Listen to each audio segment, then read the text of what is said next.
ఈరోజు నువ్వు ఎదుర్కొంటున్నటువంటి పోరాటం, శోధన, బాధ, సమస్య ఎలాంటిదైనా అది లోకస్తులకు గొప్పది కావచ్చు, నీకు గొప్పది కాదు. ఎందుకంటే నీ దేవుడు సార్వభౌముడో, సర్వాధికారే, చేయగలడాయన ఏ కార్యమైనా. పిరికి బంధంలాగా ఉండొద్దు, విశ్వాసము లేని మూర్ఖతరములాగా మనం ఉండొద్దు. పసిబిడ్డల వంటి విశ్వాసము కలిగి దేవ దృష్టితో ప్రతిదీ కూడా మనం చూచుట సాధన చేయాలి. దావీదులాగా దృష్టించు. ఎంత గడ్డు సమస్యలైనా వాటిని గొప్ప చేయొద్దు, వాటిని జయింపజేసే దేవుని గొప్ప చేయి. దేవుని యందు విశ్వాసమును బట్టి ఘన విజయాలు నువ్వు సాధించగలుగుతావు. సార్లు మీరు విని ఉంటారు, యేసు నామములో బంధిస్తుంది. నీ దాసునికి మంచి హెల్త్నిచ్చి, చక్కని ఆత్మ నడిపింపునిచ్చి నీవే వాడుకో. మేమందరము విని బలము నొందునట్లు సహాయము చేయమని యేసుక్రీస్తు నామములో ప్రార్థించి వేడుచున్నాము తండ్రి, ఆమేన్. ప్రభునందు ప్రియమైన దేవుని బిడ్డలారా, మనం చదువుకున్నటువంటి వాక్య భాగంలో జరిగే సన్నివేశం ఏమిటో మీకు తెలుసు. మస్తు సార్లు మీరు విని ఉంటారు. దైవజనులు ప్రసంగాల్లో చెప్పగానేమి, టీవీలలో వాక్యం ద్వారా అయితేనేమి, ఇక్కడ కూడా నేను చెప్పగా కూడా మీరు విన్నారు. గాతు ప్రాంతానికి చెందిన ఫిలిస్తీయుడు ఈ గొల్యాత్ అనేటువంటి వాడు ఆ టైంలో ఇశ్రాయేలు జనాంగాన్ని సౌలు రాజుగా పరిపాలిస్తున్నాడు. ఆ పరిపాలన సమయంలో ఫిలిస్తీయులు ఇశ్రాయేలు మీదకి యుద్ధానికి వచ్చారు. ఆ యుద్ధానికి వచ్చినప్పుడు అక్కడ ఒక లోయ ఉంది. ఆ లోయ దగ్గరికి వచ్చారు వాళ్ళు. లోయకు ఆ ప్రక్కన ఫిలిస్తీయులు, ఈ ప్రక్కన ఇశ్రాయేలీయులు. ఇద్దరు సై అంటే సై అనుకుంటున్నారు. యుద్ధం జరిగితే, ఇద్దరు ముఖాముఖి తలపడి యుద్ధం జరిగితే అది ఎలా ఉండేదో ఇశ్రాయేలీయులు ఊహించని పరిణామం అక్కడ ఒకటి ఎదురైంది. ఇశ్రాయేలు జనం ఎదుటికి ఫిలిస్తీన్లలో నుండి ఈ గొల్యాత్ అనేవాడు వచ్చాడు. వీడు 6 మూరల జానెడు. 6 మూరలు అంటే ఒక మూరకొచ్చి అడుగున్నర మన లెక్కలో. కానీ ఒక ఇశ్రాయేలీయుని మూర అప్పట్లో 22 అంగుళాల వరకు ఉంటుందని నేను చదివాను. 6 మూరలు 22 అంగుళాలు అంటే ఇంకా 2 అంగుళాలు తక్కువగా 2 అడుగులు మన లెక్క ప్రకారం. 6 మూరలు అంటే మన లెక్క ప్రకారం మూరకి 18 అంగుళాలు, అడుగున్నర. నా మూర ఇంకో కొంచెం ఎక్కువ వస్తుంది, అడుగున్నరకి పెంచి వస్తుంది. అట్లాగా దాదాపు వాడు ఆ జానతో కూడా కలుపుకుంటే 11 నుంచి 12 అడుగుల దాకా ఉన్నాడు పొడవు. అంత పొడవు అయినటువంటి మనుషుడు ఇశ్రాయేలు జనాంగం అందరి ఎదుటికి వచ్చి రాజుతోనూ ప్రజలతోనూ అంటున్నాడు, సైన్యం కలిసి కొట్టుకొని అందరూ చచ్చే కంటే మా వైపు నుంచి నేను వచ్చాను, మీ వైపు నుంచి ఎవడైనా ఒక యోధుడిని పంపించండి, మేమిద్దరం తలపడతాం. నేను ఓడిపోతే మా వాళ్ళంతా మీకు దాసులు అవుతారు, మీ వాడు ఓడిపోతే మీరంతా మాకు దాసులు కండి. అందరూ చచ్చే కంటే ఇద్దరు తలపడటం మంచిది కదా అని వాడు ఒక ఆలోచన చెప్పాడు. ఈ ఆలోచనను బట్టి ఇశ్రాయేలు జనాంగం ఆగిపోయారు. వాళ్ళ వైపు నుంచి ఒకడు ముందుకు వచ్చినప్పుడు ఈ వైపు నుంచి కూడా ఒకడు వస్తే బాగుండు కదా, సింపుల్గా అయిపోయిద్ది. ఇదే బాగుంది అనిపించింది వాళ్ళకు కూడా. కానీ వీళ్ళ వైపు నుంచి వాడి మీదకి యుద్ధానికి వెళ్ళేదానికి ఎవరికి ధైర్యం సరిపోలా. ఎందుకంటే వాడు మనుష్య జాతికి చెందినవాడుగా కనపడట్లా, రాక్షస జాతికి చెందినవాడిలా కనపడుతున్నాడు. దాదాపు 11-12 అడుగుల పొడవున్న ఒక మనిషి మన ముందు నిలబడితే మన పరిస్థితి ఏంటండి? కనీసం వాడి నడుము దాకా వస్తామా మనం? అంత వాడి నడుముల దాకే మనం వచ్చేది. అంత ఎత్తని ఇంకా పెచ్చే ఉంటాడు. కాబట్టి ఎవరికి ధైర్యం చాల. సౌలు రాజు కూడా సర్దుకున్నాడు వెనక్కి. ఇశ్రాయేలు జనాంగం మొత్తంలో కూడా ఒక అడుగు ఎత్తు సౌలు ఉంటాడు. ఇశ్రాయేలీయుడు 6 అడుగులు ఉంటే సౌలు 7 అడుగులు ఉంటాడు. ఉన్నాళ్ళందరిలోకి ఎత్తోడు సౌలే. సౌలు కంటే కూడా వాడు 4-5 అడుగులు ఎత్తున్నాడు. ఈయనపై వాడి మీద గలబడేదానికి ధైర్యం చాల. చేసేది లేకపోయి గుడారంలో కూర్చొని మీటింగ్ వేసుకున్నారు. ఎవడిని పంపిద్దాం, ఎవడు వెళ్తాడు అంటే ఆ రోజు గడిచిపోయింది. ఎవడెళ్ళలా.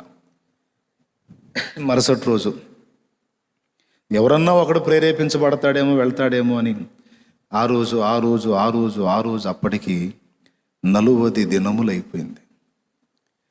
40 రోజులైన ఒక్కడు కూడా ముందుకు రాలా. నేను పోతాను.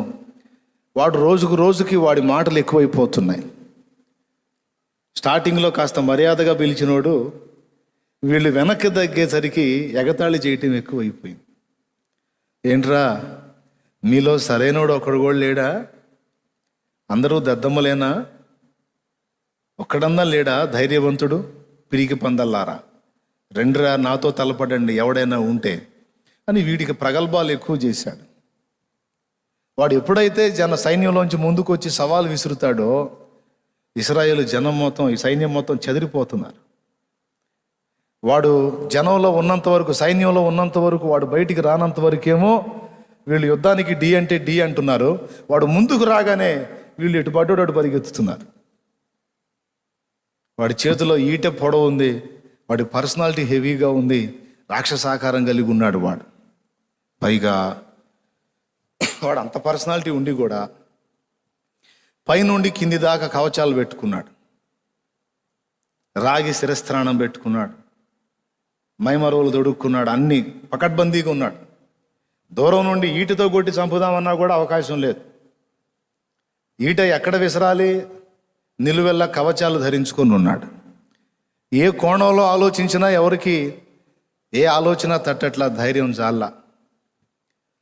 వాళ్ళు తిట్టించుకుంటున్నారు, దేవుణ్ణి కూడా తిట్టిస్తున్నారు. 40 రోజులైంది. దేవుడు వాళ్ళకి అవకాశం ఇచ్చాడు 40 days. ఎవడన్నా శత్రువుని నా దృష్టితో చూస్తాడేమో, వాడి విషయంలో నాలాగా ఆలోచిస్తాడేమో అని దేవుడు ఎదురు చూశాడు 40 రోజులు. రాజు స్పందించలా, సైన్యము స్పందించలా, ఎవరు కదల్లా. 40 రోజులు అవస్తుంటే యెషై కొడుకులు కొంతమంది ఆ యుద్ధంలో ఉన్నారు. దావీదు గొర్రెలకు వెళ్తున్నాడు. ఆ రోజు యెషై తన కొడుకుని పిలిచాడు దావీదుని.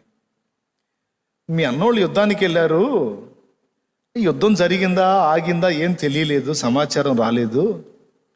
ఇదిగో నువ్వు వెళ్ళి అన్నోళ్ళ దగ్గరికి ఈ ఆహార పదార్థాలు వాళ్ళకి ఇచ్చి ఆ యుద్ధ సమాచారం ఏమైంది తెలుసుకొని రాయా దావీదని పంపించాడు దావీదుని. ఈ దావీదు బయలుదేరాడు. కరెక్ట్గా దావీదు ఈ ఆహార పదార్థాలు తీసుకెళ్ళి ఆ సామాగ్రి భద్రంగా కాచే వాళ్ళ దగ్గర అప్పచెప్పి వాళ్ళ అన్నయ్యళ్ళకి ఇవ్వమని అక్కడ జయధ్వనులు మోగుతుంటే యుద్ధం అయిపోయింది కాబోలనుకుంటూ పోయాడు అక్కడికి. ఒకసారి అక్కడ ఆ సన్నివేశం ఒకసారి పైకి చదువమ్మా. దావీదు పోయేసరికి అక్కడ ఏం జరుగుతుంది అన్న సన్నివేశం చదువు చాలు. సైన్యమునకు ఎదురై ఇశ్రాయేలును ఫిలిస్తీయులను యుద్ధ సన్నుతులై బయలుదేరుచుండిరి. దావీదు తాను తెచ్చిన వస్తువులను సామాగ్రిని కనిపెట్టు వాని వశము చేసి పరిగెత్తిపోయి సైన్యములో చొచ్చి కుశల ప్రశ్నలు తన సహోదరులను అడిగాను. అతడు వారితో మాట్లాడుచుండగా గాతు ఫిలిస్తీయుడైన గొల్యాతు అనే శూరుడు ఫిలిస్తీయుల సైన్యములో నుండి వచ్చి పై చెప్పిన మాటలు చొప్పున పలుకగా దావీదు వినెను. దేవునికి స్తోత్రం కలుగును గాక. వీళ్ళు ఏం చేస్తారు? సైన్యమునకు సైన్యము ఎదురాయి ఏమని అరిచారు? పైన చదువమ్మా 20వ వచనం. దావీదు ఉదయం లేచి ఆ, ఒక కాపరికి గొర్రెలను అప్పగించి ఆ వస్తువులను తీసుకుని యెషయా తనకిచ్చిన ఆజ్ఞ చొప్పున ప్రయాణమైపోయెను. అయితే అతడు కందకమునకు వచ్చినప్పటికీ వారును వీరును పంక్తులుగా తీరి జయము జయమని అరచుచు యుద్ధమునకు సాగుచుండిరి. యుద్ధం అయిపోతే కదా జయమని అరవాల్సింది. అసలు యుద్ధం జరగకుండా జయమని అరవటం ఏంది? జయము జయమని అరుచుకుంటున్నారంట. ఇదేందిరా జయధ్వనులు వినపడుతున్నాయి, యుద్ధం అయిపోయిందా, మా వాళ్ళు ఫిలిస్తీన్లు గెలిచేశారా అనుకుని ఆనందంగా పరిగెత్తాడు. ఆ సామాగ్రి కనిపెట్టే వాళ్ళకి ఇచ్చి ఆ సైన్యంలో జొరబడి వాళ్ళ అన్నోళ్ళని గుర్తించి, అన్నయ్య బాగున్నారా, నేను వచ్చాను, మీ వాడిని తమ్ముడిని వచ్చాను, నాన్న పంపించాడు, మీకోసం ఇది తెచ్చాను అని చెప్పి కుశల ప్రశ్నలు అడిగి ఆ యుద్ధ సమాచారం ఏంటనేది పరిశీలిస్తే ఎక్కడోళ్ళు అక్కడే ఉన్నారు, జయం జయం అని అరుచుకుంటున్నారు. వీళ్ళు కలబడింది లేదు, యుద్ధం చేసింది లేదు, తగలబడ్డది లేదు, జయం జయం అని అరుచుకుంటున్నారు. ఇంతలో ఒక వాడు వచ్చి ఎవరు గొల్యాత్ వచ్చి వాడు 4 మాటలు అనేసరికి వీళ్ళంతా ఇక పత్తా లేకుండా పరిగెత్తుతున్నారు. ఇదంతా చూశాడు. అసలు ఏం జరుగుతుంది ఇక్కడ? యుద్ధం జరుగుతుందా? యుద్ధం జరిగింది లేదు, ఏమీ లేదు, జయమని కేకలేస్తున్నారు. ఓహో, ప్రోత్సాహం కోసం అరుచుకుంటున్నారేమో అనుకున్నాను. వీళ్ళు పోయి వాళ్ళ మీద ఫైట్ చేసింది లేదు. వాడొచ్చి ఇలాగ 4 మాటలు మాట్లాడేసరికి వీళ్ళంతా పరిగెత్తుతున్నారే అని చూసి విస్తుపోయి, ఏంటి, జీవము గల దేవుని సైన్యమై ఉండి సైన్యములకు అధిపత్యకు యెహోవా సైన్యమై ఉండి పిరికి పందల్లాగా వెనక్కి పారిపోవటమా?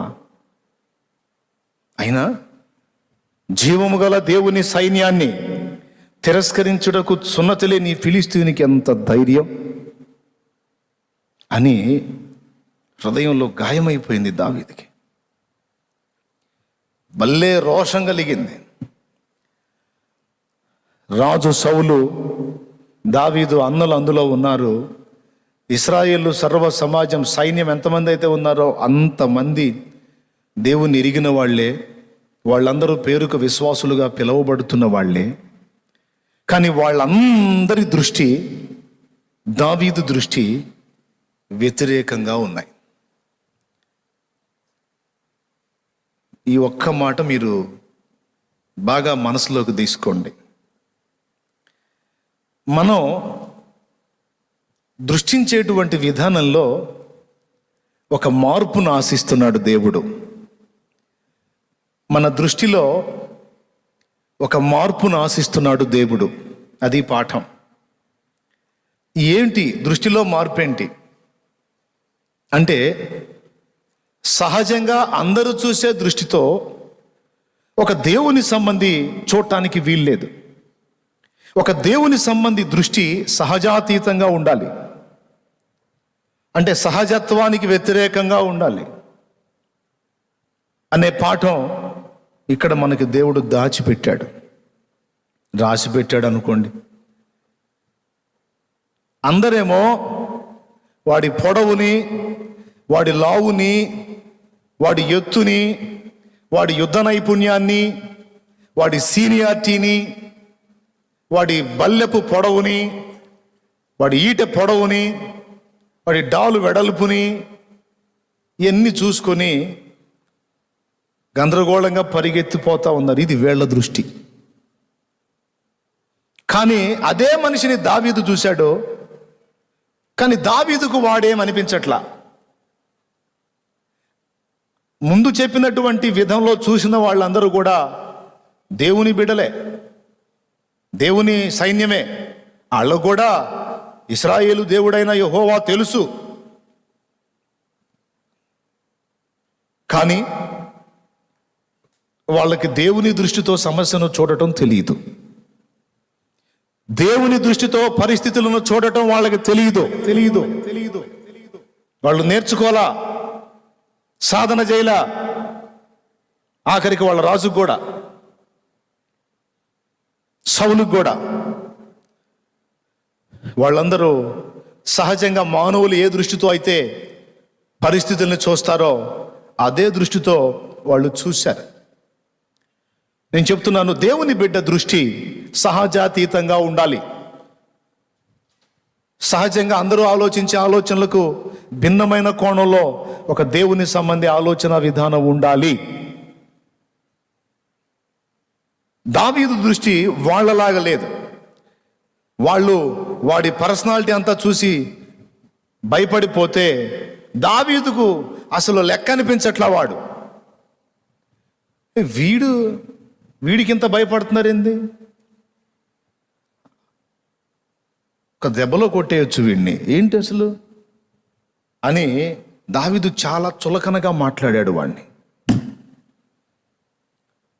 అంతమంది సైన్యం, 7 అడుగులు పొడవున్న రాజు, దావీదు కంటే పెద్దవాళ్ళైన అన్నయ్యలు అందరూ అందులో ఉంటే ఎవ్వడు పలకని మాట దావీదు పలుకుతున్నాడు. జీవము గల దేవుని సైన్యమును చదువు తిరస్కరించుటకు, జీవము గల దేవుని సైన్యములను తిరస్కరించుటకు ఈ సున్నతి లేని ఫిలిస్తీయుడు ఎంతటి వాడు. బాబా ఎంతటి వాడు అంటే 6 మూరల జానుడు ఉన్నాడని వాళ్ళంతా అదురుకొని వస్తుంటే వాళ్ళందరూ అదురుకున్న అతన్ని చూసి ఇతనంటాడు, వీడు ఎంత, ఈయనెంత, ఈయన పొడవెంత, మహా ఉంటే ఒక 5.5 ఉంటాడేమో అప్పటికి. చిన్న వయసు వాడు, కాస్త బాల్యప్రాయం దాటి కొంచెం యవన ప్రాయంలోకి వచ్చాడు.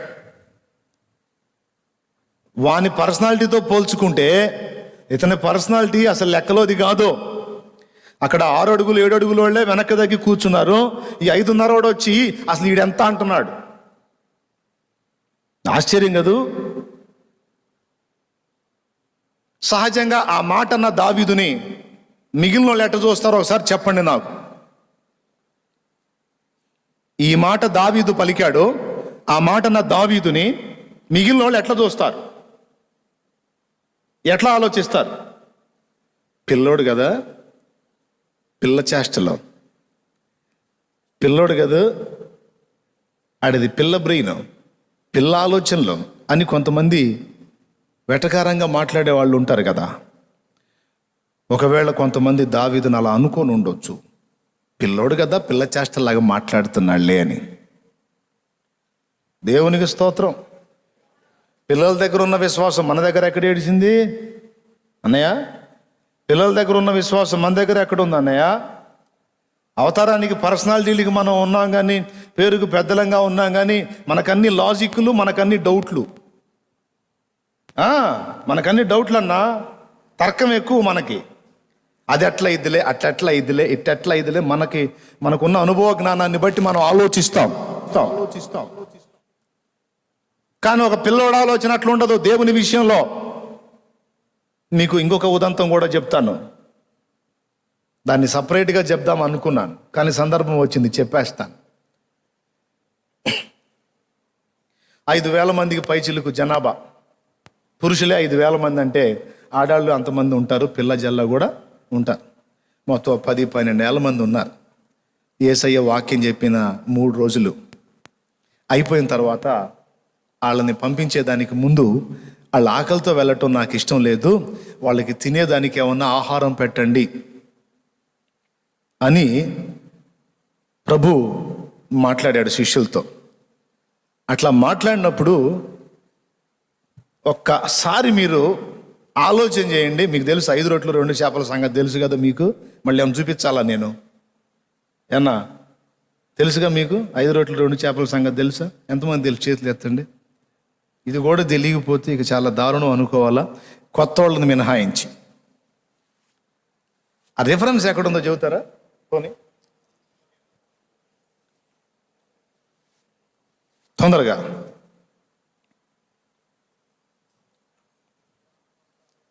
అరే యోహాను సువార్తలో ఉంది.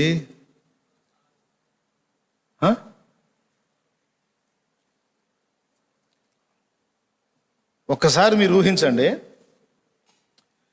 అన్ని వేల మంది జనాభా అక్కడ ఉన్నారు కదా, వాళ్ళందరిలో ఎవరి దగ్గర రొట్టెలు లేవంటారా? ఎవరి దగ్గర చేపలు లేవంటారా? మీరు ఊహించి చెప్పండి కొంచెం. వాళ్ళమ్మ ఆ చిన్నోడికి 5 రొట్టెలు 2 చేపలు ఇచ్చిందో, ఇంకా ఎక్కువ ఇచ్చి పంపించిందో తెలీదు. అతడు కూడా అక్కడ ఉన్నాడు 3 days. ఆ చిన్నోడు కూడా వాడి దగ్గరే, వాడి గంపలో 5 రొట్టెలు 2 చేపలు ఉన్నాయంటే మిగిలిన వాళ్ళ దగ్గర ఉన్నాయా లేవా? పెద్దోళ్ళకి ఆకలి ఎక్కువ, పిల్లలకి ఆకలి ఎక్కువ. మనం 3 సార్లు తినేటప్పటికీ అల్లాడుతాం, వాడు 5 సార్లు కూడా తింటాడు. ఆడతాడు వస్తాడు ఆకలి అంటాడు, ఆడతాడు వస్తాడు ఆకలి అంటాడు. అవునా? ఏం చెప్పరు? ఎన్నిసార్లు తింటారు?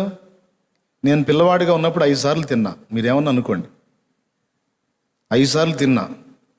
ఇంకా దొరికితే అదనపు మేత కూడా 6 సార్లు కూడా తిన్నా నేను. దాపరికమే ఉంది. మామూలుగా మనుషులు 3 సార్లు తింటా, నేను 5 సార్లు తిన్నా. స్తోత్రం, హల్లెలూయా. ఇప్పుడు 3 సార్లకు వచ్చా. 5 సార్లు తిన్నా కూడా అరిగిపోయేది.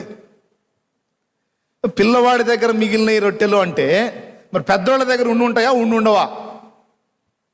మీరు నోరు తెరవడం, మీకు దండం పెడతాను, గట్టిగా చెప్పండి. మీరన్నా చెప్పండి, ఉంటాయా ఉండవా? పిల్లవాడి దగ్గరే ఉన్నప్పుడు పెద్దవాళ్ళ దగ్గర ఉండవా?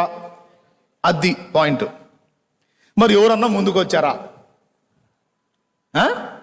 ఎందుకని? లాజిక్.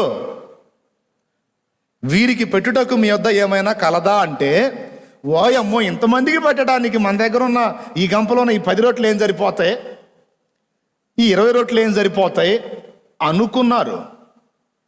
వీరికి పెట్టుటకు మీ వద్ద ఏమైనా ఆహారము కలదా అన్నప్పుడు పెద్దవాళ్ళ దగ్గర తర్కం పనిచేసింది. తర్కం పనిచేసినప్పుడు ఏం జరిగిద్దంటే విశ్వాసం మీకు అక్కడ పనిచేయదు. తార్కికంగా ఆలోచించిన వాడు విశ్వాసాన్ని ప్రయోగించలేడు. విశ్వాసం ప్రయోగించాలంటే నీ తర్కం తీసి పక్కన పెట్టాలా. మానవ తర్కం, విశ్వాసం 2 కలిసి పని చేయవు. మానవ తర్కానికి భిన్నంగా ఉంటుంది విచిత్రంగా విశ్వాసం. తర్కానికి భిన్నముగా నమ్ముటయే విశ్వాసం. ఏమయ్యా, పైనుంచి నీళ్లు పడతాయంటే మానవ తర్కం ఒప్పుకుంటుంది. అగ్ని పడిద్దంటే ఒప్పుకుంటారా? ఏంది అగ్ని వాన గురిసిద్దా?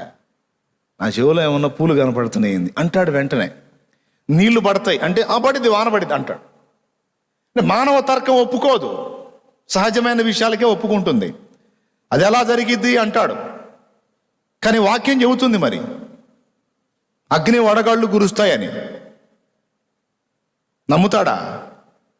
కానీ విశ్వాసం కలిగిన వాడు నమ్ముతాడు. ఈ పిల్లవాడి దగ్గర ఆ చిన్న గంపలు 5 రొట్టెలు 2 చేపలు ఉన్నాయి. ఆకలైతే తిన్నానా అని. యేసయ్య మాటలు దెబ్బకో ఏమో వాడికి ఆకలైనట్లేదు, అయినా కాస్త కూస్తో తిన్నాడేమో. చాలా సరుకు మిగిలింది వాడి దగ్గర. 5 రొట్టెలు 2 చేపలు మిగిలినాయి. మీ దగ్గర ఏమన్నా ఉందా అనగానే చాలామంది పెద్దోళ్ళు ఉన్నారు, వాళ్ళందరి దగ్గర కొద్దో గొప్ప ఉండొచ్చు. కనీసం అంతమంది దగ్గర లేకపోయినా కనీసం 10-15 మంది దగ్గర ఉండదా? వేల మంది దగ్గర లేకపోయినా ఉంది. కానీ ఎవ్వరూ ముందుకు రాలా. ఎవరు ముందుకు వచ్చాడు మరి? పిల్లోడు ముందుకు వచ్చాడు. వచ్చేమన్నాడు? నా దగ్గర ఇది ఉన్నది. ఇంకా వేరే మాట ఏం మాట్లాడలా. యేసయ్య అడిగాడు, ఇదిగో. అది ఆంద్రేయ తీసుకొచ్చి, పిల్లవాడేమో నా దగ్గర ఇది ఉంది అని తీసుకొస్తే ఆ 5 రొట్టెలు 2 చేపలు ఆంద్రేయ యేసయ్య దగ్గరికి తీసుకెళ్ళి ఇవి ఏమాత్రం అంటాడు. దేవునికి స్తోత్రం కలుగును గాక.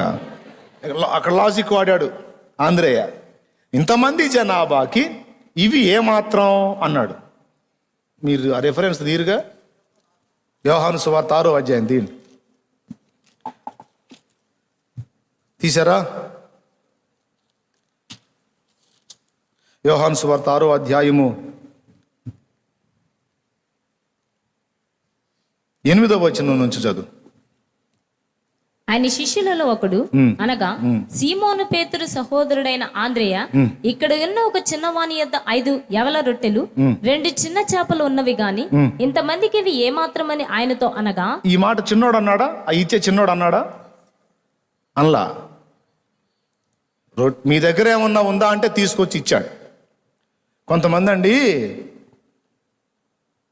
దేవుని సువార్త చెప్పండి, ఇతరులకు రక్షణలోకి నడిపించండి, ఆత్మలను కాపాడండి అని చెప్తుంటే నేను ఇందాక చెప్పానే వాళ్ళలాగా అబ్బో మనకాడు కుదిరిద్ది, మనోళ్ళు ఏడైద్ది. అసలు మనుషులకు వాక్యం చెప్పాలో, సువార్త చెప్పాలంటే ఎంత జ్ఞానం కావాలి, ఎంత సబ్జెక్టు కావాలి, తమరి తలకాయ కావాలి. ఎవరు చెప్పారు? ఎవరు చెప్పారయా? నువ్వెందుకు నమ్ముకున్నావు ఓ రక్షకుణ్ణి? ఆ లాజిక్ అంతవరకు చెప్పు. వేరే ఆలోచనలేం చేయవాకు. అసలు వాక్యం చెప్పాలంటే అసలు నేను చెప్పాను, నీకు తెలిసిన విషయాలన్నీ కూడా మీరు మాట్లాడే విషయాలు ఏవైనా కానీ మీరు ఇక్కడే కాదు బయట ప్రజలు కూడా వినున్నట్లు మీరు కూడా వాక్యం మాట్లాడినవి ఏమైనా దేవుడు మీకు తలంపులు ఇచ్చి ఉంటే అవి మాట్లాడి మీరు కూడా నెట్లో అప్లోడ్ చేయండి అంటే కొంతమంది భయపడతారు. నీకు తెలిసిందేదో దేవుడు నీకు నేర్పిందేదో మాట్లాడి అందులో ఉంచవాయా? నీకేం ఫీజా? ఫ్రీయేగా, అందులో ఉంచు అంటే అబ్బో అంత సబ్జెక్టు మన దగ్గర ఎక్కడుంది, అమ్మో మన వల్ల కాదు. ఇంతమంది జనాభాకి పెట్టడానికి సరిపడా మన దగ్గర రొట్టెలు ఏడున్నాయి అని అనుకున్నోళ్ళు కొద్ది గొప్ప ఉన్నా కూడా దాన్ని బయట పెట్టలా. కానీ చిన్నోడు నా దగ్గర ఇదే ఉందయ్యా అన్నాడు. ఏసయ్యా అబ్బాయి ఇదేందిరా మరి 5 రొట్టెలు 2 చేపలు అంటే ఏడు సరిపోతారా? కాదులే తీసపో అన్నాడా?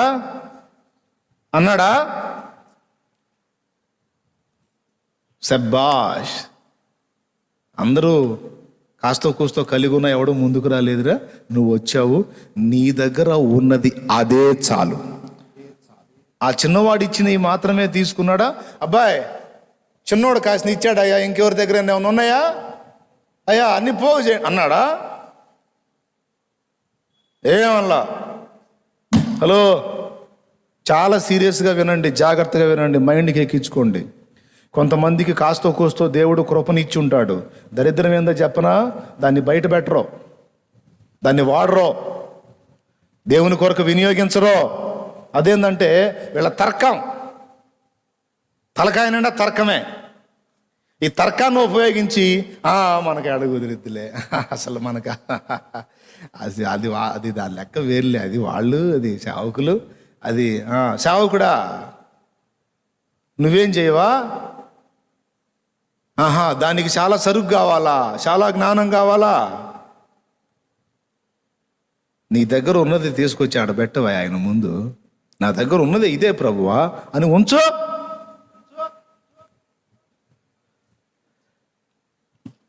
దాన్ని ఎలా చేస్తే అందరి కడుపులు నింపుతాయో అది యేసయ్య చూసుకుంటాడు. కొట్టరు మీరు, కోమాలోకి పోయారు. దాన్ని ఎట్లా చేస్తే అందరి కడుపులు నిండుతాయో యేసయ్య చూసుకుంటాడు. నీకెందుకు? నీకు దేవుడిచ్చింది ఏదో మాట్లాడు. ఎవరెవరినో చూసి అబ్బో ఆయనంతా ఈయనంతా ఆయనంతా అని ఎందుకు ఆగిపోయావు? సేవ చేసేవాడికి కూడా చెప్తున్నా, నీకు దేవుడు వాక్య జ్ఞానం ఇచ్చి మాట్లాడే సామర్థ్యం ఇస్తే నువ్వు మాట్లాడిన 4 మాటలు ఎవరన్నా ఒకడు చూసి ఒక ఆత్మహత్య నుంచి తప్పించుకుంటాడేమో. భక్తి జీవితంలో నీ నుండి వచ్చిన 4 మాటలు అనుకోకుండా వాని చెవిని బట్టి ఆ మాటలను బట్టి మారు మనసు పొందుతాడేమో. అదంతా పెద్ద వాళ్ళు చేసే పనిలే, మన వల్ల కాదని ఎందుకు నిన్ను నువ్వే దిగజార్చుకున్నావు పిచ్చి తర్కం ఉపయోగించి? అందరికీ చెప్తున్నా, చిన్న పిల్లలు వాళ్ళ సైకాలజీ వేరు, వాళ్ళ విశ్వాస ప్రయోగం అంటే వాళ్ళ దగ్గరే చూడాలా, అట్లా ప్రయోగిస్తారు. మీ దగ్గర ఏమైనా ఉందా అంటే ఏ లాజిక్ ఆలోచించలా, మెల్లగా తీసుకొచ్చి యేసయ్య అడిగాడు కదా, మా అమ్మ తినమని ఇవి ఇచ్చింది, నా దగ్గర ఇవి ఉన్నాయి అని తీసుకెళ్ళి ఆంధ్రయ్యకి ఇస్తే, ఆంధ్రయ్య తీసుకెళ్ళి యేసయ్య దగ్గర అంటాడు, ఇంతమందికి ఇవి ఏమాత్రం, నాకు తెలిసి ఏసై చూసి ఉంటాడు ఆంధ్రేయకి వెళ్ళి, ఏం మనిషి ఆంధ్రేయ నువ్వు అని. ఆ పసివాడికి ఉన్న నమ్మకం నీకు లేకపోయే, ఏ మాత్రం అంటే అవి తీసుకెళ్ళి పంచుదాం అనుకునే, నేను ఏమన్నా ఉందా అని అడిగింది. నో, నేను ఆశీర్వదిస్తా. వాడి దగ్గర నుండి వచ్చినప్పుడు అవి 5 రొట్టెలు 2 చేపలే, కానీ అవి నా ముందుకు తీసుకొచ్చినప్పుడు, అవి నా ఎదుట పెట్టినప్పుడు, అనేక మంది ఆకలి తీర్చమని నా దగ్గర ఉన్నది ఇదే అని తీసుకొచ్చి వాడు నా చేతికి అప్పచెప్పినప్పుడు అందరి కడుపులో నింపడానికి తగిన ఆశీర్వాదం నేను దానికి ఇస్తా అని వాటినే తీసుకొని విరిచి ఇచ్చాడా, లేకపోతే ఇంకేడ నుంచి తెప్పించాడా? వాటినే ఆశీర్వదించి విరిచి ఇవ్వటం మొదలు పెడితే విరుస్తూ ఉంటే వస్తున్నాయి. మళ్ళీ వేరేది కాదండోయ్, అయ్యే రొట్టెలు అయ్యే చేపలు. పాయింట్ మిస్ అవ్వద్దు. ఏనా కరెక్టేనా? బాగా వాడుతున్నారా తర్కం? దెబ్బలో కొట్టండి అన్న తర్కం. మానవ తర్కం, విశ్వాసం కలిసి ప్రయాణం చేయలేవు. తార్కికంగా ఆలోచించాలంటే అసలు దేవుడు ఉన్నాడా అంటే కూడా తర్కం ఒప్పుకోదుగా. ఉంటే చూపించు. వాడు మొండి తర్కం. తర్కాలు 2 రకాలు ఉందిలే, కుతర్కం, వితర్కం. మంచి తర్కం కూడా ఉంది. మంచి తర్కం బైబిల్లో కూడా ఉంటుంది. బ్లంట్గా పోవాలంటే అసలు తర్కాన్ని పక్కన పెట్టడమే కాస్త. కొన్నిసార్లు న్యాయమైన ప్రశ్నలు కొన్ని అడుగుతారు, వాటికి తార్కికంగా జవాబు చెప్పొచ్చు. కానీ విశ్వాసాన్ని, దేవుని యందలి విశ్వాసాన్ని ప్రయోగించేటప్పుడు తర్కం పనికి రాదని చెప్తున్నా. సువార్త చెప్పేటప్పుడు ఏదైనా తర్కం ఉపయోగించి చెప్పు, నేను కూడా చెబుతా, తప్పులేదు.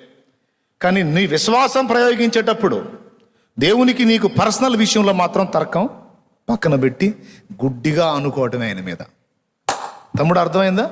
ఎట్లా అనుకోవాలి?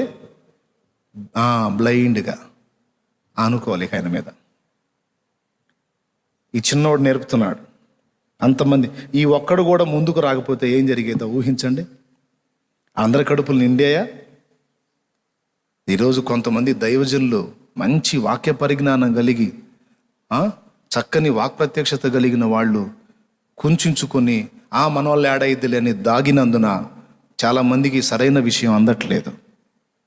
అందరూ గ్రహించాలి. మీకున్న సామర్థ్యాన్ని దేవుని ముందు ఉంచి, దేవా నాకున్నదే నేను చెప్తున్నాను ప్రభా, అదే అనేక మందికి దీవెనగా మారేటట్టు చెయ్యయ్యా అని నువ్వు అనయ్యా, దేవుడు నిన్ను వాడుకుంటాడయ్యా.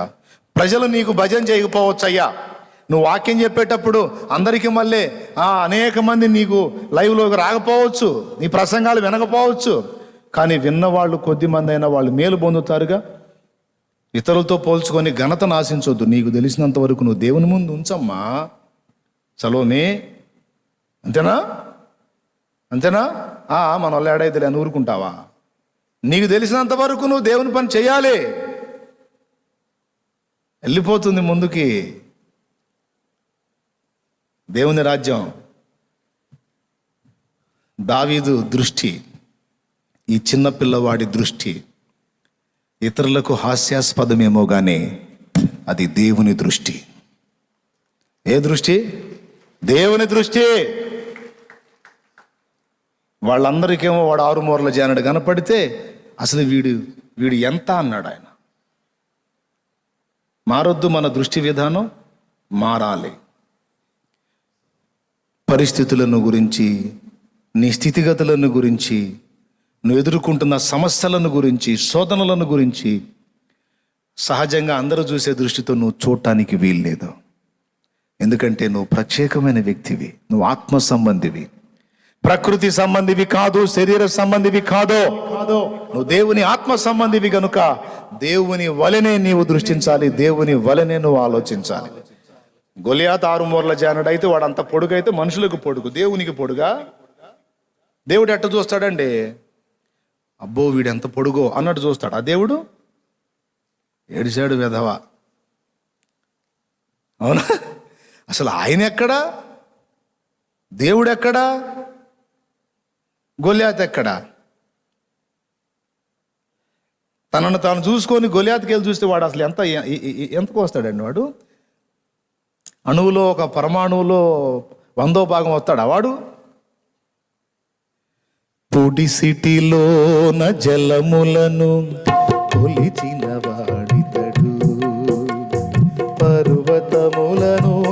త్రాసులో తూచిన వాడితడు, కుక్కిటలోన జలములను కొలిచిన వాడితడు, పర్వతములను త్రాసులో తూచిన వాడితడు, శూన్యములోన జ్యోతులను నిలిపిన వాడితడు, శూన్యములోన జ్యోతులను నిలిపిన వాడితడు, కొల పాత్రలోన భూమిని కొలిచి పోసిన వాడితడు, కొల పాత్రలోన భూమిని కొలిచి పోసిన వాడితడు, జగతి పునాదులు వేయబడక ముందే భూమి ఆకాశము చేయబడక ముందే ఉన్న దేవుడు ఆది సంబోధుడు, ఉన్న దేవుడు ఆది సంబోధుడు, జగతి పునాదులు వేయబడక ముందే. దేవునికి మహిమ. శూన్యంలో జ్యోతుల్ని నిలిపినోడు, కొలపాత్రలో భూమి మట్టిని కొలిచి పోసినోడు, పుడిసీట్లో జలాలు కొలిసి పోసినోడు, అసలు ఆయన ఎక్కడ, గొలియాత్ ఎక్కడ? దేవుడు గొలియాతును లక్ష్య పెడతాడా? మరి వీళ్ళందరూ ఎందుకు లక్ష్య పెట్టారు? వీళ్ళందరిదేమో మానవ దృష్టి, దావీదుదేమో దైవ దృష్టి. గుర్తుపెట్టుకో, గొలియాత్ అంటే ఒక సమస్య, గొలియాత్ అంటే ఒక శోధన. ఇప్పుడు మీ అందరి బతుకుల్లో కూడా కొన్ని గొలియాతులు ఉన్నాయి. అవి మీ ఆత్మీయ జీవితంలో నిలవలేక పడిపోయే సమస్యలు కావచ్చు, మీ అప్పుల సమస్యలు కావచ్చు, రోగాలనే గొలియాతులు కావచ్చు. ఒక్కొక్కడికి ఒక్కో టైపులో ఉన్నాయి. కొంతమందికి ఒకటే గొలియాతు ఉన్నాడు, కొంతమందికి 2-3 గొలియాతులు ఉన్నారు, కొంతమందికి ఒక 1/2 గొలియాతులు, అంటే 5-6 రకాల సమస్యలు. ఏం లేవా? ఎవరికి కావాల్సిన గొలియాతులు వాళ్ళకు ఉన్నారు. దేవుడు ఏమంటాడంటే సింపుల్గా ఒక మాటలో, నేను చూసినట్టు చూడు అంటాడు. ఏంది ప్రభా నువ్వు చూసినట్టు చూసేది, అమ్మో అదురుపుడుతుంది తండ్రి అని దడదడలాడిపోతా ఉన్నాం మనం. దేవుడు అంటాడు, దృష్టి మార్చుకోరా బాబు, తార్కికంగా లోకస్తులా చూడకుండా విశ్వాస నేత్రాలతో నా వలె చూడు అంటాడు. మనం నేర్చుకోవాలి, ఇది సాధన చేయాలి, ఇది దేవుని వలె చూచుట, దేవుని వలె ఆలోచించుట, దేవుని వలె మాట్లాడుట, దేవుని వలె వ్యవహరించుట. ఆయనే మనకు మాదిరి. దావీదు దగ్గర కనపడదు. అందుకే దావీదుకి ఏం పేరు పెట్టాడు?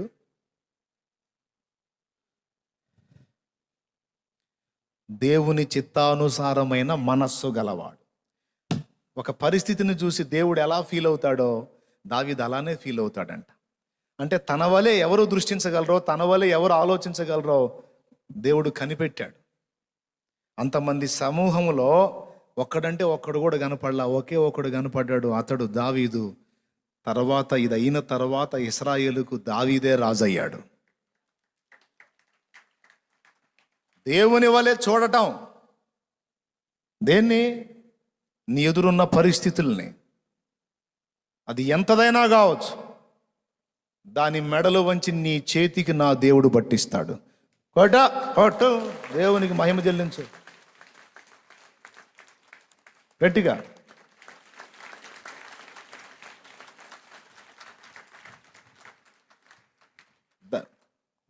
ఆ సమస్య మెడలు వంచి నీకు అప్పగిస్తాడు. బలవంతుడు దేవుడు, నీవు కాదు. నీ బలాన్ని చూసుకుంటే నీ బతుకు, నా బతుకు అంతే. కానీ ఇక్కడ ఏంది మన భరోసా? ఎవరిని బట్టి మన దమ్ము, ఎవరిని బట్టి మన ధైర్యం? జీవము కలిగిన దేవుడు తల్ల క్రిందులు చేసాడు అవసరమైతే నీ కోసం ప్రకృతిని. అది మన ధైర్యం, అది మన ఆధారం. చివరికి వాళ్ళ దృష్టి నెరవేరిందా, దావీదు నెరవేరిందా? మీరు చెప్పండి. దావీదుని ఏమనుకొని ఉంటారు వాళ్ళందరూ? పిల్లోడ్రా, ఏం తెలుసు? వాళ్ళ అన్నయ్య వాళ్ళు అయితే ఏమన్నారు? చదువు ఒక ముక్క ప్రార్థన చేస్తాను నేను. వాళ్ళ అన్నోళ్ళు ఏమన్నారమ్మా? అతడు వాడితో మాట్లాడినది అతని పెద్ద అన్నయ్యకు ఎలియాబునకు వినబడగా, ఎలియాబునకు దావీదు మీద కోపం వచ్చి అతనితో, నీవిక్కడికి ఎందుకు వచ్చితివి? అరణ్యములోని ఆ చిన్న గొర్రె మందను ఎవరి వశము చేసితివి? నీ గర్వమును నీ హృదయపు చెడుతనమును నేను ఎరుగుదును. యుద్ధము చూచుటకే కదా నీవు వచ్చితివనెను. చూసారా, విశ్వాసంతో మనం మాట్లాడితే అవతలోడికి అది గర్వంలా కనపడుతుంది. అది వాడి కర్మ, మనం చేయగలిగింది ఏం లేదు. వాళ్ళు అనుకుంటారు, అసలు ఏం చూసుకోనరా వీడికి ఇంత ధైర్యం, అదేంద్ర ఈవిడు లెక్క చేయడం ఏంది వీడి, అసలు ఎవడెంత అయితే నాకేంది అంటాడు. ఏంది అసలు వీడి గర్వం ఏంది, అసలు ఈ అమ్మాయి పొగరేంది, అసలు అసలు మనతన అసలు ఎవరిని లెక్క చేయదేంది, అంతా దేవుడే అంటది, అసలు నాకు ఎవరు అక్కర్లేదు అంటది, అసలు నాకు ఏది లెక్క చేయని అంటది. ఈ పెడద్దరం ఏంది, ఈ మిడిమేళం ఏంది, ఈ నడమంతరం అంటారు లేదా? వీళ్ళంతా ఎలియాబులు అనమాట. దేవునికి స్తోత్రం కలుగునుగా. వీళ్ళందరూ ఎవరు? రే, నీ గర్వం పెంచురా. అసలు ఆ చిన్న గొర్రె మందని ఏం చేసావురా? నువ్వు గొర్రెలు కాచుకునేవాడు ఇక్కడికి ఎందుకు వచ్చావు? అసలు నిన్ను కాదుగా నా ముసలాయన నాల. ఎరా, మేము దద్దమ్మల ఇక్కడ కూర్చున్నావా? పెద్ద పోటుగాడు, ముష్టి 3 అడుగులు లేవు, నువ్వు పోతావరా? వాడు ఎంత పొడుగున్నాడో చూడు. ఇట్లాంటి డైలాగులు వేసి ఉంటాడు పాపం. పట్టించుకున్నాడా? మొత్తం దులిపేశాడు. కొంతమంది దులిపేయటం చేత కాదు, వచ్చి కుమిలిపోతుంటారు. నన్ను ఇట్ట అంటున్నారు అన్నయ్య, నన్ను ఇట్ట అంటున్నారు అన్నయ్య అని కుమిలి నన్ను కొడుతుంటారు. నాకు చిరాకు పుట్టింది అటు చెబుతున్నారు. వాళ్ళు అట్లా అన్నారు, వీళ్ళు ఇట్లా అన్నారు, నన్ను ఎన్నో మాటలు అంటున్నారంటే నాకు కర్ర తీసుకొని బాధాలనిపించింది. ఎప్పుడన్నా అట్లాంటి మాటలు నా దగ్గర చెప్పొద్దు. నేను కర్ర తీసుకొని కొట్టకపోయినా, బయటికి తిట్టకపోయినా మనసులో మాత్రం అల్లాడిపోతుంటా. ఓపెన్గా చెబుతున్నాను నేను. నా దగ్గర మాత్రం చెప్పొద్దు. వాళ్ళు అట్లా అన్నారు, ఇట్లా దులిపేసుకోవటం నేర్చుకో. నువ్వు దేవుని యందు విశ్వాసం ఉంచావు, కథం ఇంకా అంతే. దానికి వ్యతిరేకంగా 100 మంది మాట్లాడినా, 1,000,000 మంది మాట్లాడినా డోంట్ కేర్, లెక్క చేయొద్దు. దులిపాడి వాళ్ళే అనాలా, దులిపేసుకోవటం నేర్చుకున్నాడు రా, మనం ఎన్ని చెప్పినా పట్టించుకోవట్లా. టంటదిరా మొత్తం, మనం ఎన్నన్నా చెప్పు, టంటుంది. ఏముంది అంటే ఏంది? దులిపేస్తుంది. మళ్ళీ దేవుడే అంటుంది. కుమిలిపోయి అల్లాడిపోయాడు దావీదు. నేను గొలియాతు మీద యుద్ధం చేద్దామంటే మా అన్నయ్య ఇట్ట అన్నాడు అని ఫీల్ అయ్యాడా? ఏడిచా కదవా. వాడి పొడుగుతో నాకెందుకు, వాడి ఎత్తుతో నాకెందుకు, వాడి లావుతో నాకెందుకురా, సిగ్గు లేకుండా మాట్లాడుతున్న మళ్ళీ సైనికుడిలాగా యుద్ధం చేద్దామని వచ్చా.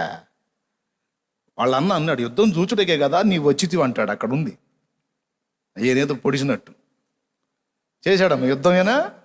యుద్ధం చూచుటకే కదా నీ వచ్చితివి. అడగాల్సింది దావీదు, ఏదన్నా ఎక్కడ చేశారు, ఎవడు చేశాడు? దేవునికి స్తోత్రం కలుగును గాక. హల్లెలూయా. ఈయన పొడిచింది లేదు, ఏం లేదు, మళ్ళీ యుద్ధము చూచుటకే కదా నీవు వచ్చితివి. నీకు గర్వము, నీకు అహంకారం. గుర్తుపెట్టుకో, దేవుని కొరకు గొప్ప విశ్వాసాన్ని ప్రదర్శించేటప్పుడు అవమానాలు ఎదురవుతాయి. నీకు దండేసి సన్మానాలు రావు, అవమానాలు ఎదురవుతాయి, తిరస్కారాలు ఎదురవుతాయి. నీకు భూషణలు రావు, దూషణలు వస్తాయి. అవన్నీ దాటుకొని వెళ్ళాల. వెళ్ళి నిన్ను ఎగతాళి చేసిన వాళ్ళందరూ ఎగతాళి చేస్తూ చేస్తూ చేస్తూ ఉంటే వాళ్ళ ఎగతాళి నువ్వు పట్టించుకుంటావా, విశ్వాసంలో స్థిరుడు అయి ఉంటావో దేవుడు కనిపెడతాడు. ఆ మాటలకు బెండ్ అయిపోయి దిగజారావనుకో, వెధవల లెక్కలో వేస్తాడు దేవుడు, వీడు వేస్ట్ క్యాండిడేట్ అని. అవి దులిపేసి నీ విశ్వాసాన్ని దేవుని పట్ల అలానే కలిగి ఉండి, నాకు దేవుడే ఉన్నాడు, ఆయన్నే చూసుకుంటాడు, నేను వీళ్ళలాగా వాళ్ళలాగా ఆలోచించను, నా దేవుడే నాకు సహాయకుడు అని విశ్వాసాన్ని, నిరీక్షణను కోల్పోకుండా అలాగునే స్థిరంగా నిలిపి ఉంచితివా, నిన్ను ఘనుల లెక్కలో ఉంచుతాడు దేవుడు. వీరుల లెక్కలో చేరుస్తాడు నిన్ను. మేము దద్దమ్మలమయ్యాడు కూర్చున్నామంటే దద్దమ్మవు కాబట్టి నువ్వు కూర్చున్నావు. నేను గాను నీలాగా. ఎందుకంటే నేను నువ్వు దద్దమ్మలం కావచ్చు, కానీ మనం నమ్మిన దేవుడు దద్దమ్మ కాదు. ఏమయ్యా ఆయన దద్దమ్మ, నీ చేత కాకపోవచ్చు కానీ నీ దేవునికి సాధ్యమైంది. నువ్వు ఆయన కూడా దద్దమ్మని చేసి కూర్చోబెట్టావుగా నీ పిచ్చి తెలివితో. నువ్వు అంతసేటు ప్రాణానికి తెగించి ఒక్క అడుగు ముందుకేస్తే నీ మీదకి పరిశుద్ధాత్మను పంపించి నీకు జయం ఇవ్వడో? నువ్వు దద్దమ్మవై దేవుణ్ణి కూడా, శక్తివంతుడైన దేవుణ్ణి కూడా ఒట్టిగా కూర్చోబెట్టావు. ఇప్పుడు మంచో చెడో ముందుకొచ్చి నేను తెగించి లైన్లోకి రాబట్టి ఏదో కొద్దిగా వాడుకొని కొంత పని చేశాడు దేవుడు. అట్లా తెగించకుండా అబ్బో మన వల్ల కాదని నేను దద్దమ్మలా కూర్చుంటే బలవంతుడైన దేవుడు కూడా మౌనంగా ఉండాల్సి వచ్చేది. మనం దద్దమ్మల మీద దేవుణ్ణి కూడా అలా చేసి కూర్చోబెట్టకూడదు. అర్థమవుతుందా? ఎంతమందికి అర్థమవుతుంది?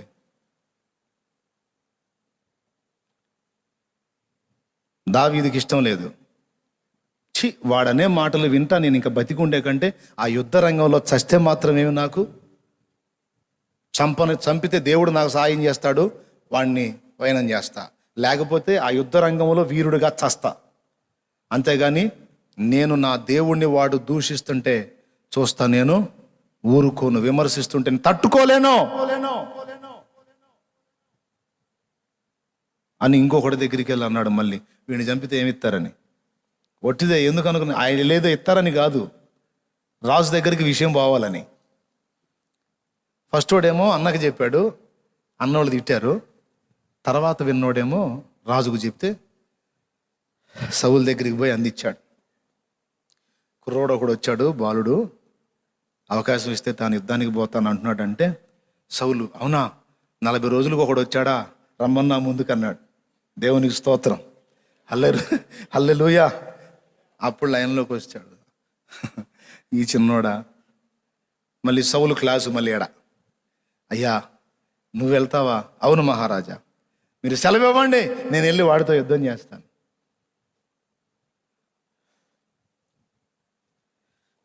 ఏం చేస్తుంటావు నువ్వు అన్నాడు. గొర్రెలు కాస్తుంటానండి. అది చిన్నవాడివి గొర్రెలు కాస్తున్నావు, నీకేం తెలుసు? వాడు బాల్యం నుండి యుద్ధమందు నేర్పరి. వాడి ఈట ఎంత పొడుగుందో చూసావా అని వాడి కొలతలు, వాడి గొప్పతనం చెబుతున్నాడు. సార్ ఇవన్నీ నాకు ఎందుకు చెప్తారు? మీరు అనండి, నేను పోయి వాడిని వైనం చేస్తాను. నాకు ఇది కొత్త కాదు. ఎలుగుబంటితో ఫైట్ చేశా, సింహంతో ఫైట్ చేశా, సింహం నోటి నుండి, ఎలుగుబంటి నోటి నుండి నన్ను కాపాడిన దేవుడు వీణ్ణి కూడా నాకు అప్పగిస్తాడు. నాకు విశ్వాసం ఉంది. నువ్వు అనవయా, సిగ్గు లేకుండా 40 రోజులు దౌరిచ్చావు, 40 రోజులు బుద్ధిహీనంగా కూర్చోబెట్టావు. నువ్వు అను. అబ్బాయికి నా కవచాలు తొడగండి అన్నాడు. ఆయన 7 అడుగులోడు, ఈయనేమో 5 అడుగులోడు. ఎట్ట సెట్ అవుతాయా? ఒకటి సెట్ అవుతాయా? అది తగిలితే ఈ బరువు ఎక్కువైంది. అయ్యా నీకు దండం పెడతా, ఇది తీయండి, మధ్యలోనే తెచ్చేటట్టు నన్ను తీయండి అని మొత్తం తీపిచ్చి. కవచాల భద్రత కాదు, యెహోవాయే నాకు కాపుదల. కత్తులు కటార్లు ఈటలు కాదు, ఆయనే నా ఆయుధం. నా దగ్గర ఉన్న దాంతోనే నేను పోతా. చిన్నోడు అక్కడక్కడ అడక్కొచ్చాను, ఇచ్చాడు ఏసైకి 5 రొట్లు 2 చేపలు కాకుండా, అమ్మో అయితే ఏమన్నా ఉంటే రొట్టె పెట్టండి అని అడక్కొచ్చి ఇచ్చాడు. వేరే ఆయన దగ్గర ఉన్నాయే తీసుకెళ్ళి ఇచ్చాడు. అట్లాగే దావీదు నా దగ్గర ఉన్న దాంతోనే నేను పోతాను, దేవుడే దానిలో నాకు సహాయం చేస్తాడు. తన దగ్గర ఉన్న ఒడిసేలు తీసుకున్నాడు. వాడు మాట్లాడుతూనే ఉన్నాడు. మాట్లాడుకోరా వాగురా వాగు అనుకుంటా ఉన్నాడు. రాళ్ళు నొందని రాళ్ళు ఒక 5 రాళ్ళు ఏరుకున్నాడు. ఎందుకో తెలుసా? ఫిలిస్తీ సైన్యంలో ఈ గొలియాతు గాక అదే టైప్ వాళ్ళు ఇంకా 4 ఉన్నారు. చదవండి మీరు తర్వాత. గొలియాతు ఒక్కడే కాదు, ఆ టైపు ఎత్తర్లు ఇంకా 4 ఉన్నారు. మొత్తం 5. ఒక్కోడికి ఒక్కొక్క రాయి, 5 రాళ్ళు నున్నని రాళ్ళు ఏరుకొని సంచిలో పెట్టుకొని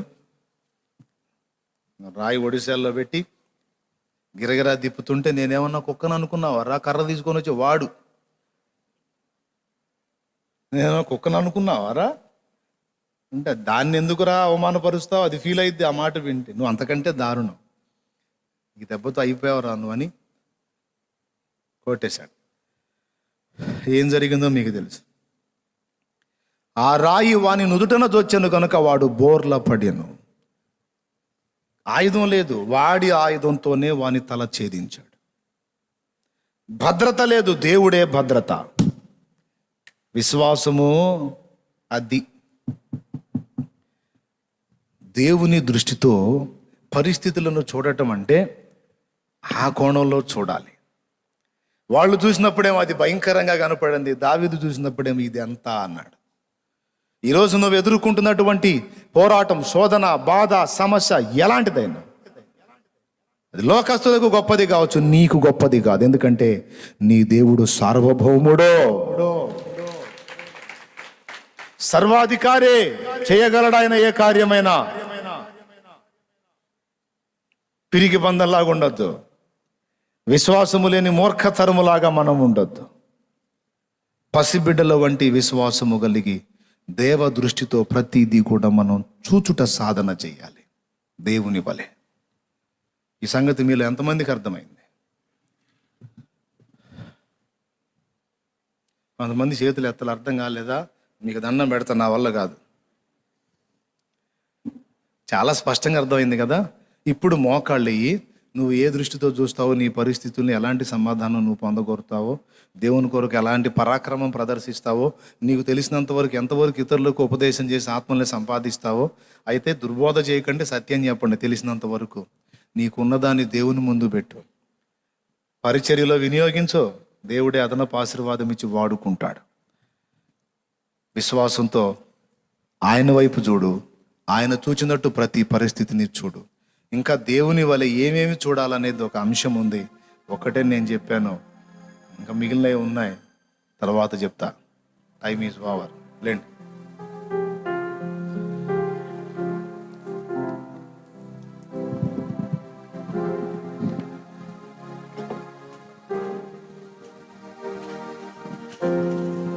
అందరం పైకి లేచి నిలబడతాం.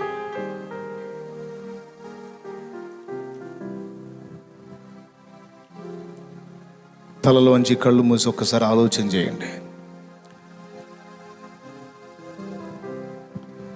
నీకు తెలిసినంత వరకు ముందు లైన్లోకి వచ్చి పని చేయవయ్యా అంటే ఏదేదో తర్కం ఊహించుకొని నా వల్ల కాదు, అట్లా కాదు, ఇట్లా కాదని అన్ని సాకులు చెప్పుకుంటూ తిరుగుతున్నావు. పిచ్చి పిచ్చి మాటలన్నీ. పసివాళ్ళలాగా నీ దగ్గర ఉన్నది ఆయన ముందు పెట్టవయ్యా. దేవుని పనిలోకి ఇన్వాల్వ్ అవ్వు, ప్రవేశించు.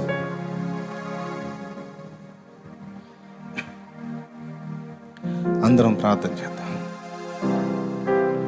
నువ్వు ఎదుర్కొంటున్న పెను సవాళ్ళు, పెను శోధనలు